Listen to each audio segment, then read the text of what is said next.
గారు అన్నట్టుగా అంటే ఆయన ప్రస్థానం జడ్పీటీసీగా ప్రారంభమై రేపు ముఖ్యమంత్రిగా ప్రమాణ స్వీకారం చేసే వరకు మీరు చాలా దగ్గర నుంచి చూశారు, మనందరం గమనిస్తూ వచ్చాం. ఎప్పుడు ఒక ఫైటర్ గా ప్రతిపక్షంలోనే ఉన్నారు. ఆయనకు అవకాశాలు వచ్చాయి, మంత్రిగా ఆఫర్లు వచ్చాయి. బట్ ఆయన ఎప్పుడు చెప్తూ ఉండేవారు, ఏదో మనలాంటి మీడియా మిత్రులతో కూడా ఆయన లక్ష్యం గురించి ఎప్పుడూ ఆయన దాచుకోలేదు. సీఎం అవ్వాలి అనేది ఆయన లక్ష్యం. అంటే అసలు ఏ హోప్ తో అప్పుడు చెప్పేవారు 2006, 2007లోనే జస్ట్ ఇండిపెండెంట్ ఎమ్మెల్సీగా గెలిచి తెలుగుదేశం పార్టీలో జాయిన్ అయ్యి ఈ ప్రయాణం ప్రస్థానం ఒకసారి రీకాప్ చేసుకుంటే ఏమనిపిస్తుంది నాగేష్ గారు? Sir mute, sir unmute. ఇప్పుడు అర్జునుడికి ఎలాగైతే పిట్ట కన్నే కనబడిందో అట్లాగా రేవంత్ రెడ్డి గారి పుట్టి ముఖ్యమంత్రి పదవి కనబడింది. అంటే పాజిటివ్ గానే చెప్తున్నాను ఇది. అయితే ఆయన ఇండిపెండెంట్ గా కాకుండా అంతకన్నా చిన్నప్పుడు కూడా నేను ముఖ్యమంత్రి ఒక్కరోజు అవుతాను అన్నట్టుగా అన్నారు.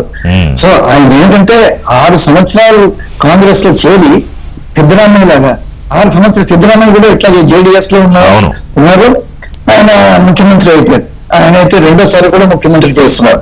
ఈయన కూడా 6 సంవత్సరాలు అయింది వచ్చి ముఖ్యమంత్రి అయిపోయారంటే ఈయనకేంటంటే ఒకటి పట్టుదల, దాని తర్వాత అంబిషన్ చాలా ముఖ్యం. దాని తర్వాత వీళ్ళు మధ్యలో ఏంటంటే ఈయన మీద సేవ్ కాంగ్రెస్ క్యాంపెయిన్ కూడా నడిపారు. బట్టి విక్రమార్క, దాని తర్వాత కోదండ రెడ్డి, ఉత్తమ్ కుమార్ రెడ్డి, జగ్గారెడ్డి వీళ్ళందరూ ఏంటంటే ఈయన మీద ఏదైనా అవుట్ సైడర్ అనేది ఒక క్యాంపెయిన్ నడిపి అసలు అవుట్ సైడర్స్ పార్టీని క్యాప్చర్ చేస్తున్నారు. వాళ్ళ ఉద్దేశం ఏంటంటే ఎప్పుడైతే పిసిసి ఎగ్జిక్యూటివ్ కాన్స్టిట్యూట్ అయిందో అప్పుడు 108 మందిలో సగం మంది తెలుగుదేశం వాళ్ళు, దాని తర్వాత రేవంత్ రెడ్డి మనుషులను వేసుకున్నారు అన్నట్టు వాళ్ళ ఇది అలిగేషన్ అనమాట. బట్ ఈయన దాంట్లో ఏమీ అధైర్యం పడలేదు, ఆయన ధ్యేయం చూసుకుని వెళ్ళలేదు.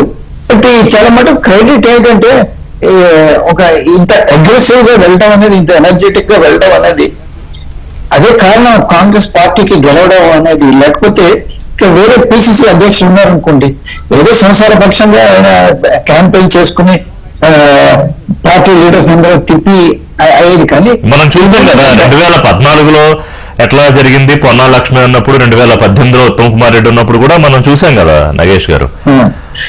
ఇప్పుడు ఇంకోటి రిషి గారు, కొన్ని చోట్ల ఏం జరిగిందంటే దీంట్లో అనుకుంటా మధ్యప్రదేశ్ లో సునీల్ కనుగోలు వేసుకున్నారు కదా, కొంతమంది పార్టీ లీడర్స్ సునీల్ కనుగోలుతో పని చేయమన్నారు ఏది కాంగ్రెస్ అధ్యక్షులు.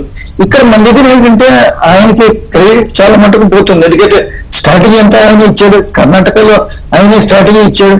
సో ఇక్కడ ఏంటంటే ఆయనతో కలిసి పనిచేయడం అనేది ఒక డెఫినెట్లీ కాంగ్రెస్ పార్టీకి అడ్వాంటేజ్ అయింది. అక్కడ ప్రెస్టీజ్ కాకుండా ఆయన ఎక్స్పర్ట్ సర్వీస్ యూటిలైజ్ చేయడంలో అదొక గొప్పతనం ఉంది. సో ఇవన్నీ కారణాలు చూస్తే ఈయన ambition was backed by some stuff in him. ఏది అందరినీ కలుపుకొని పోవడం అనేది అది గొప్ప విషయం. ఎప్పుడైతే చాలా మంది ఇతనికి వ్యతిరేకంగా ఉన్నప్పుడు. అవును.